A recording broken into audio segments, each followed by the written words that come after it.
Hello and welcome to the Self-Recording Band podcast. I'm your host, Benedict Hein. If you're new to the show, welcome. So glad to have you. If you're already a listener, welcome back. We appreciate you.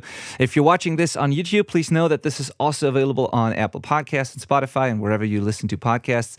If you are listening on an app like that, please also know that you can watch this on YouTube, actually, if you search for the Self-Recording Band. Today, we're going to continue our little series on snare sounds, but it's going to segue into drum processing in general to a degree, I think, because we're talking about clipping and limiting snare drums or drums in general. We started with EQ and compression, so go back to these episodes if you haven't heard them yet. This time we're talking about limiting and clipping. And as always, I'm here with my friend and co-host, Malcom Owen Flood. Hello, how are you, buddy? Hey, Benny. I'm great, man. How are you? I'm great, too. Thank you. How was your weekend? Any cool things to tell us? It was good, man. I played with cameras for the entire thing, if I'm honest. I did get over to Silverside Sound. Longtime listeners will know Lucas McKinnon, who was on for an episode, and those who picked up Mixes Unpacked will probably know Silverside Sound as well, because the song Dark Ice I did with the artist Scove there, the drums were recorded at Silverside Sound as well. So one of my favorite studios to hang out at. So it was fun being in there again. Place is looking great.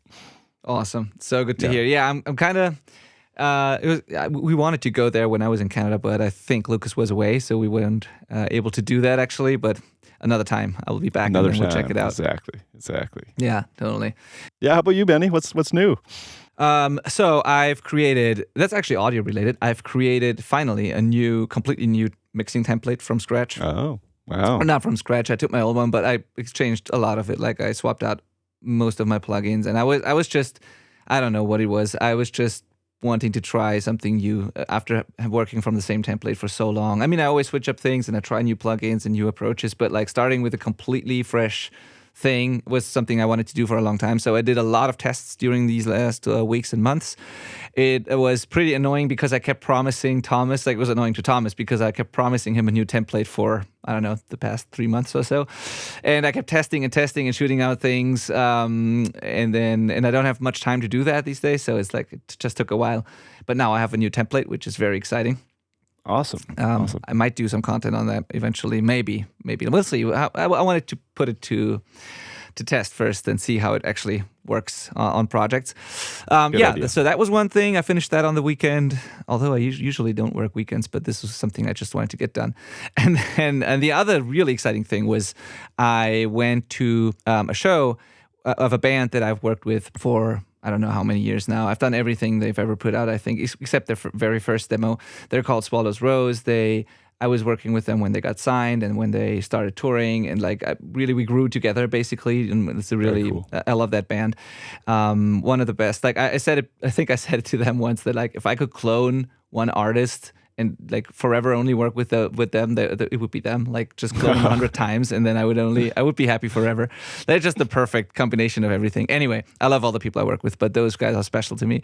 And so I went to a show because they had their 10-year anniversary, and I took my kids to that show, which was their first loud punk rock show, which was really cool. And our little son fell asleep after 2 songs or so I had to carry him around for the rest of the set, but he just slept through the whole show, the whole set. But he was rocking out for the first 2 songs, but then it just was too late for him and he couldn't stay awake. And our daughter Elena, she totally loved it, and she was asking a ton of questions, and then it was a fun thing to do with them for sure. Awesome. Only one set of the evening, and then we left and went home, but they were super excited. Yeah, that's a cool experience for sure. Getting introduce your kids to live music like that, and let them see what it's all about. Obviously, hearing protection and everything, and staying away from the loudspeakers. But it was really, really cool. And funnily enough, both of them now want to be a drummer after seeing that. I don't know why. Drumming looks like the most fun to me. Yeah, they were most impressed by the drummer, and I can relate. I always wanted to be a drummer in a band. Yeah, I still do. Yeah. Don't tell anyone. You gave me an idea there for an episode we got to do in the future. And listeners, please let us know if you're interested in this. But you mentioned working with the same band over and over again, and that's a fascinating thing because this may not have occurred to people that haven't done it before. But when you do go back into the studio with a band again, it can be potentially way more efficient. Because of the established workflow that happened on the first record. And That's really cool. But on the flip side, it can also be really stagnant if you don't explore and push and communicate on what the vision is for the new project. Are you trying to just do the same thing, or are you trying to take it in a new direction and go about it a different way?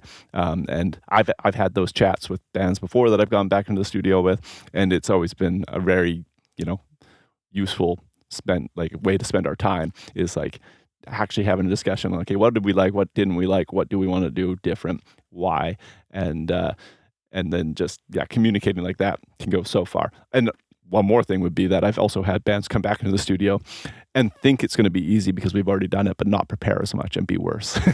Yeah. So we should totally do that episode one day. Oh yeah, for sure. I agree. It's a great episode, actually. And you know what? I'm going to make a note because otherwise we'll forget. Yes, we will. So let's talk about clipping and limiting, right? Hell yeah. Yeah, okay. So we love that. And for good reason. I love to clip and distort and stuff, like everything, basically. I literally have a sticker in front of me here on my desk that says distort everything. Because I really do. But what we want to talk about today is not necessarily an audible sort of distortion, but a way to control drums and their transients. It might be audible distortion. Could be, but it could also not be. And a lot of people still, I think it's got more popular the last couple of years, but a lot of people still don't know that you can intentionally clip and distort things without it sounding distorted or causing any problems. And that that distortion can be a good thing, basically. And drums are a prime example for that, where you can do it without causing any audible damage, but gaining a lot from it. Absolutely. Yeah. Snares in particular, which is the primary topic of what we're talking about today, can benefit hugely from clipping in particular. And that is simply because they are these big pokey spikes with a lot of transient to chop off. That's going to still leave a whole lot of information behind if we do that. So everybody hopefully can picture what a snare waveform would look like: a big spike followed by a relatively short decay. The majority of the body of that waveform isn't necessarily in that spike, but that's a lot of loudness. If you think of that spike as the peak, which it is, and you chop off a good chunk of that, you still have the sound of a snare. It's just not so crazy loud at the snap of it, and that is really the benefit and trick of clipping, or limiting in a way, with snare drums, because now we don't have this like crazy spike that's like 6 to 12 dB louder than everything else hitting our master limiter down the line, because we've managed to just chop it off and get it more uniform. And the best part is that even when we do this, when we chop that off, the perceived loudness doesn't really go away. It doesn't seem like the snare gets crazy quiet when we clip it. No, exactly. Not at all. I mean, it depends on how much you do, but usually not. And you can clip quite a bit without this happening, so you're totally right. Now, the main reasons I would say for why I want to do this is what, like you said, controlling that first initial very loud peak, like that transient. But then also to a degree, or like, let's say like why we would use clippers and or limiters. There's different applications for each of them, and we're going to talk about them. But another thing could be if you want to fix inconsistent playing, and we'll let you know what we'll reach for if we want to do that. So maybe the drummer is just hitting some hits way harder than others, and we want to make it a little more consistent. That could be an application then, similar to what we talked about on the compression episode, snare compression episode. It could be to add or reduce punch, like basically define how upfront the snare or the drum sound should be. Should it like jump out of the speakers, or should it be like pushed back into the mix a little more? You have control over that with limiters and or clippers. We can add grit and character to the signal, so we can actually audibly distort it and make it cool sounding, or just mess it up in some way. So we can do that, of course. And then and so these I'd say are the three main reasons for why we wanted to, or for actually, with the transient control that you mentioned, for why we want to use those. And now the question is, when do we use a clipper and when do we use limiters? Do you like use them for the same thing, and do you just only use like one ever, or is there certain things you do with either or? So for me on drums, I really only use clippers.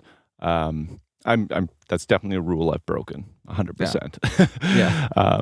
Because sometimes I find that clippers don't do like kick drums in a way that I like, for example, or like low toms. The more bass information, the less I like clippers, it seems. So in that case, a limiter might just be the tool I grab. But a clipper, like I think there's a few plugins that are in my mixing template turned on automatically right away, with like most of them are either just like default settings, flat, not doing anything, or bypassed. But there is definitely a clipper that is always turned on my snare channel right when I import, and then I have to go check that it's dialed in. But I know I'm going to want it every time. Yeah. It seems like I just can't even think about when I've turned that off. It just lives there. So for me, clippers are kind of the priority on drums. Cool. So it actually lives on the snare channel, because you said, and I remember before starting this episode, you said it's mainly a bus thing for you. Yes. So yeah, the clipper does live on the snare channel, but the majority of the clipping and saturation happens on the bus for me. Okay. So yeah, there was some pre-recording chat about Yeah. what we do. Sorry, guys. yeah. No worries. It's all good. It's all good. Interesting. So you do both. I do the same too. Actually, I do both. So yeah, for me it's same when it comes to low frequency content. I don't like clippers a lot because the low end, just the harmonics it adds to it creates this like farting sounding low mid range. I don't know. It just, there's like these. Yeah, it's stuff that creeps up in the low mid range that just doesn't sound pleasing, and I always have to take out a lot of that if I use clipping on kick drums, and I just rather limit them. So I agree. Unless I want that. Sometimes I want that additional punch that it can add. So if there's a very subby kick drum and you clip that, then it sometimes adds the upper bass punch that was lacking. But oftentimes it's not what I want. Yeah. Yeah, I think real quick we should mention, like, hopefully everybody's heard bad clipping, like unintentional clipping on like a mixing console or something, where it's just like, oh, that's like a really nasty noise. Or clipping a DI can actually be a good thing, but like on its own sounds really ugly before it hits an amp, So there's this bad sounding clipping, and I find that when you are clipping like a kick drum or something, it's more likely to sound like bad clipping. Where when I clip my snare, you generally don't hear clipping, you just hear an improved snare, ideally. Does that make sense? Yeah, absolutely. Does totally make sense. Yeah. So we're not trying to add this crappy little distortion click on everything we're clipping. That's not the goal here. If anybody's unfamiliar with it, you'd think we're crazy. No, exactly. And so maybe we should really quickly, I think we've done that in a different episode already, but I want to just recap real quick. The difference between clipper and limiters in very simple terms, or like with a visualization that I've used before, I think. If you imagine like a line of trees, and with all the branches and everything down to the ground. Now, limiting would be if you take a huge hammer and just hammer these trees into the ground. They stay the way they are basically, but they disappear into the ground. The branches and everything just gets lower. So they're not as tall anymore, but they look the same, just lower basically. That would be limiting. Clipping would be if you chop off the top with a chainsaw and everything stays exactly where it was before, but the top is now missing. Both are lower peaks, but the peaks look different, and the whole thing with the limiter stays the same. It's lower with the clipper. So the whole thing gets lower with the clipper. It stays the same without the peaks, basically. I hope that makes sense. That's the way I always picture it. And so what that means is when you limit a snare drum or a whole drum kit, every time the loud drum is being hit, the limiter pushes down on that hit and pushes everything else down with it. So the bleed, the other parts of the drum kit, everything that's on that track that you're limiting is going to get reduced by a certain amount of dBs. Versus clipping, everything stays exactly the same except for the very top that's just being chopped off. And so you don't get pumping effects, and you don't get pumping is basically the thing that we were trying to avoid here. But also it doesn't make the punch go away as much. It's much more transparent, actually, because the majority of that snare hit is still intact. And that the fact that just this little tiny peak at the beginning is missing doesn't really take away from the overall feel and the punch unless you're doing way too much. Whereas with the limiting, the meat, the punch, the substance of the whole hits kind of disappears and it sounds softer. oftentimes, depending on the limiter you choose. So what that means to me is that I use limiters actually on snare drums sometimes, but for very specific reasons. So when I want to fix inconsistent playing, sometimes the limiter does the trick, just because inconsistent hits also sound differently, and taming the louder ones, making them less punchy and also quieter, brings them closer to where the softer ones are sometimes. So I can use a limiter to like make a performance more consistent, and then afterwards maybe use a different kind of processing like a compressor or a transient designer to bring back the punch, but now to a more even, consistent signal. That's sometimes something you could do. Or I use limiters, but my favorite application for limiters on drums is on overheads. If I actually don't want the snare in my overheads, if it's like sticking out too much and it's too dynamic and I want to focus more on the cymbals, for example, and less on the whole kit, then I might want to limit the overheads to just duck the snares and like turn them down and get rid of the snares in the overheads that way. So I get more of the punch from my close mic. So that is a thing that I like to do a lot. And the shittier the limiter is, the better it is for that application. So something like a Waves L1 or any stock limiter, these are great for that because they don't preserve the transients really well. They really kill the transient, and they can almost remove snares from overheads. And so I really like these types of limiters for that specific application when I want to intentionally destroy the transient or get rid of it. Could be in room mics as well. Yeah, you're right, Benny. That totally, I lied to you earlier. I definitely do use a limiter as well on my overheads to try and delete the snare sometimes. Like the L1's famously just a snare destroyer. Yeah. Right. Yeah. And if you want that to stop poking out in your overheads and rely more closely on your close mics, then or your samples, right? Because sometimes your samples can sound really fake if the snare is too obvious in your overheads, and if that snare doesn't sound good in the overheads, it's a bit of a problem, right? So a limiter can just push that down out of the way and let your replacement snare kind of take priority, which is incredibly helpful sometimes. Yeah. Totally. Yeah, exactly. And clipping I use for when I either want to leave it the same, like sonically, like I don't want to change how it sounds, but I want to create more headroom so that it doesn't trigger my drum bus compressor or my mix bus compressor. Then I use clipping to just control the peaks, get rid of the loudest peaks, and then I have a more consistent thing to work with and a little bit of headroom, because again, at some point there will be a limiter, and even if it's just in mastering or like on the mix bus or wherever. But whenever the signal gets to the limiter and I still have like loud uncontrolled snare peaks, then it might cause the limiter to do to just work a lot on some of those hits, and it might push down on the mix way too much, and then it can create weird pumping. And so I like to have a more consistent thing that I send to my drum bus or my mix bus, and so that's why I like to control things. And if I want to do it transparently, the clipper is my choice there, just because it's to me it sounds more transparent than limiting for drums. Right. And then the other reason why I like it on drums is that it actually adds a little bit of punch. It does the opposite of what a limiter does. The limiter makes it sound softer and reduces punch while controlling the transients. And the clipper also controls the transients, but actually adds a little bit to it. It makes it beefier, it makes it thicker. Not necessarily the pokey sort of high, like top end transient, can be depending on how it distorts, but oftentimes it adds a little more around the 200 hertz, like low mid range area, where it just thickens things up a little bit for me. It just adds harmonics there. And sometimes I need to boost less there than without the clipping, just because it makes it, a little bigger and punchier sounding.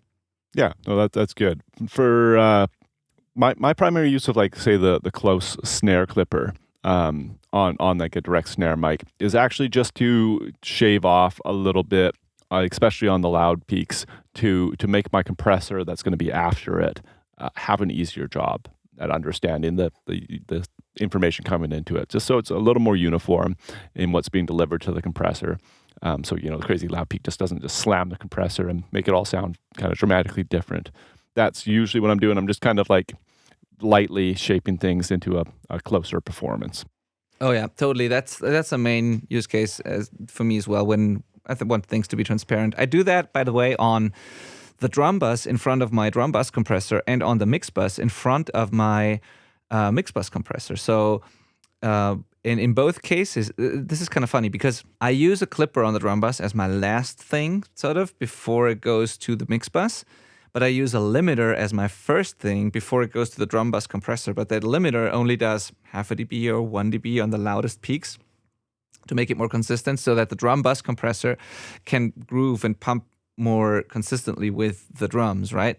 But for whatever reason, in this case, I use a limiter and not a clipper first, but it only does like a dB or so. And the clipper is at the end of it as the final thing on my drum bus. And on the mix bus, it's kind of the same thing. I go into a limiter first, actually, that only does very, very, very little. And then I go into the mix bus compressor that then always does the same amount of gain reduction, basically, on the mix. And that's not my final limiter that I have for loudness. That's just the first thing before the mix bus compressor. And then later there's another limiter, of course, for the loudness in combination with the clipper again, because that is more transparent than just limiting a lot. So all that to say, I'm stacking limiters and clippers a lot.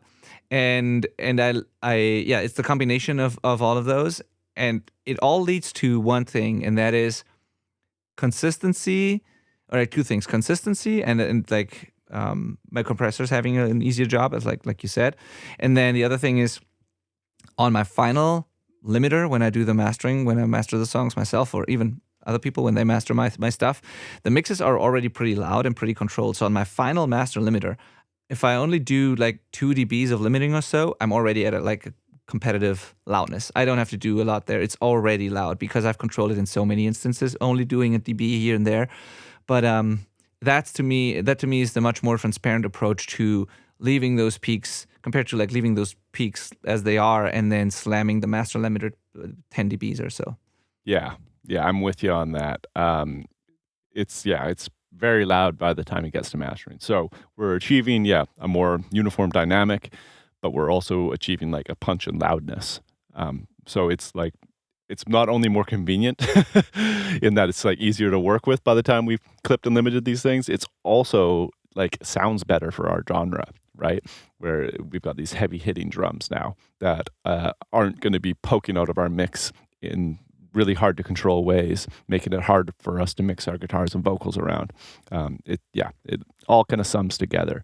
And as you mentioned, there is, of course, a limiter down the chain at the mastering stage. So kind of prepping it for that does a lot for us. It's like if we didn't do this, that mastering limiter would have to work so hard to get, a more loud tube of audio out, and I don't think it would sound as good. Yes, absolutely, totally. And let's talk a little, like before we wrap this up, let's say why clipping lends itself so well to drums and not so much to other things, and why it works so well for drums.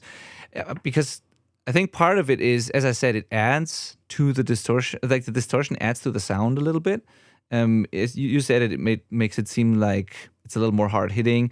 I feel like it's adding a little more, body to it. But also sometimes, depending on the type of distortion, if there's a top end sort of crack to it, then it adds almost like a more of a rim shot thing where it just sounds a little harder. I don't know. That's part of it. But I think that the main reason is the distortion on such a short blip of audio is just not audible, versus if you have a lot of low end or like sustained notes, a bass guitar with sustained notes, for example, you couldn't get away with clipping like that because it would cause like audible distortion. And I think that's the main reason we're dealing with like very short blips of audio, that if you distort those, it's so fast that we can't detect that really. It's the transient is masking that that distortion if it happens right on the transient or right after the transient. And so I think that might be part of the reason. So what do you think? Like, is there any other reasons for why it works so well on drums, or any other side effects, positive or negative, like that clipping brings? Well, I just find that clipping in general seems to work better on like short sustained sources. That said, I also tend to use one on my mastering bus, so there's a lot of information going on there. But transparently, it does, like on snares, for example, it just works really well on those short kind of punchy things, and that's where it's so useful, is just making it loud and chopping off the top of it kind of thing. And even when I do use it on the mastering chain, I guess I'm still trying to just shave off peaks, right? Which, if you go too far and now you're in kind of like the body of your mix, it's going to sound terrible probably. So it really just works in that format, and it's worth exploring. Benny, something I would love to hear from you because this is something I don't know how to explain. I just use my ears when I'm using it. But a lot of clipping plugins have a soft to hard clip curve. And I want to know if you know how to actually put that into words, what's happening there. Oh, yeah. I'll try. So I think I know what it does. Let's see if I can explain it. So hard clipping means up to a certain point, to a threshold, similarly to the threshold with limiters or compressors, up to a certain point, nothing happens. And when the signal crosses that point, it chops it off. There's no going further, basically. It's just nothing until then, and then it chops it off. Basic example would be 0 dBFS in your DAW. Up until 0, no clipping. If you go beyond 0 on your master bus, hard clipping. It won't go any further than 0, right? So that would be hard. Soft clipping would be the closer you get to 0, the more it starts introducing like distortion or saturation. And when you are at 0, it basically, not 0, like when you hit that threshold, that point, it starts to bend more and distort more the more you push it, basically. There's no hard threshold where it does everything. It starts before you actually reach the point, and it goes beyond that point in a more musical sort of how do I say this? In a more musical way, in a way. So you can, similarly to what happens when you play into a distorted guitar amp, into a crunchy guitar amp, where if it's very quiet, the signal going in, it stays clean. If you get closer to where the amp starts to distort, it gets a little crunchy. And then if you go in really loud, it distorts all the way. So that would be soft clipping. It's not that it's clean all the time, and once you go past a certain thing, it's crazy distorted, right? Right. So yeah. So that's the thing. And if you want to use that example, for example, on a master bus or on a drum bus or whatever, then you can use it if you use hard clipping, you do that basically to just for loudness reasons, to transparently just chop off the peaks. That's what hard clipping is useful for. You don't want to change how the mix sounds. You just want to chop off the peaks and make things louder in a transparent way. Or maybe add a little bit of like crack to the snare drums or whatever, but it doesn't change it a lot. If you use soft clipping, then the closer you get to your threshold or to that, whatever the plugin calls that point, you introduce harmonics and like saturation, and the signal gets a little denser, and it's not this ugly kind of distortion. It's like, at first it's just harmonics. It gets a little more dense. It gets a little more harmonically rich, and then at some point you're going to hear it distort, and then you probably want to go back unless it's intentional. That's, what happens. That is a great explanation. Thank you. You're welcome. You're welcome. And it also gets louder with the soft clipping, but it's not as transparent, but more musical and not as annoying when it distorts because it doesn't immediately blow up things. Right. Yeah. No, that's good. Now, the only other thing I think that we have to mention in this episode is that there's also like saturation-based clipping and limiting going on, probably in both our mixes. And up until now, we've been talking about traditional clippers and traditional limiters, like L1, Pro L, stuff like that, where you're just, that's the job it's doing, and we're typically using it for that. But I'm also, on an average mix, going to have like either FabFilter Saturn or Soundtoys Devil Lock living on my drum bus too, which are just like distortion tools. Like Decapitator would be another one some people like. Well, everybody likes that plugin's awesome. But like what I'm saying is that is doing those things. You could be clipping or limiting your audio using these plugins, but you are doing it under the intention of audible distortion, which is a different approach. And these tools are built for that and will do it probably much better than just pushing a limiter or a clipper really hard. But it's it lives in the same realm, technically, if you think about it that way. Yeah, absolutely. 100%. Distortion is distortion in a way. And then when it comes to clippers, it's just another form of soft clipping. And limiting is different from that, but also if you push the limiter very hard, it also will distort and introduce harmonics, and they all have their own character. That's why it's this mix of controlling things in a transparent way, but also then adding whatever the sound of that tool is to the mix. You got to be intentional about that. All of those tools have a box tone. All of those tools have a character, and There are some that you can use very transparently. Others have a clear signature sound, and you get to pick and choose. And that's what's fun about it. All those different distortion and clipping tools, they are fun. There's like a color palette, and you can mix and match. And as long as you got one or two that are just, to get the job done, just transparent to get things loud, with the rest, you can just feel free to experiment, and you'll find your go-tos for certain sources, I think, and things that work better on some source and not so much on others. Absolutely. Really cool. Do you ever do any crazy things like multiband clipping, limiting, or any other special tricks, things like that? No. Well, actually, yes. Yeah, I guess. Yeah, there's one thing that comes to mind, but go ahead. Yeah. Like FabFilter Saturn is a multiband distortion plugin, right? So yeah, I totally do that. I'll often push different parts of the mid range or fatten up the low end with that plugin on the drum bus. And yeah, so I guess I do. Yeah, I do. There's one thing on drums that I do, because we're still talking drum clipping and limiting here. I like some high frequency limiting on overhead sometimes, or the drum bus. Something that, for example, the Fatso, the Empirical Labs Fatso does. There's a plugin also, and the Expresso plugin has a Fatso module on it, or similarly to the Fatso. And then there's the hardware, of course. And there's other things too, but what that thing has, they call it, on that particular unit, it's called warmth, but it is a high frequency limiter. And you can do that with a multiband compressor. Maybe you can build one yourself, sort of like a plug-in version of that, or maybe there's other high-frequency limiters out there. I just love what the Fatso does. And I know there's others out there. But if you basically just use something like Pro MB, and you just only use the top band, and you set the attack and release to the quickest possible, and ratio as high as it goes, you basically build a limiter, because that's what a limiter is. It's just a compressor with unlimited ratio and very quick attack and release times. And then you set it so that it tames, peaks just in the upper part of the spectrum. I sometimes find that to sound pretty pleasing. It evens out the overheads a little bit. It makes it almost has like a tape kind of feel to it. I don't know, but the Fatso does it particularly well. Whenever I do that, it's just smoother. It's just, I don't know. I just like what it does to the top end. Anyway, that's the only multiband thing that I like on drums when it comes to limiting. It's not really clip. It's a mix of cool. Actually saturation and limiting, if I think about it, what the Fatso does. But they call it high frequency limiting. Yeah. Cool. I don't think I've tried that. So something for me to give a shot at. I don't do any other crazy things. It's very basic, and it's the same couple of tools actually that I use for at least for the transparent things. I like to experiment with intentional distortion, but when it's just about clipping, making things loud, it's nothing fancy that I do on drums.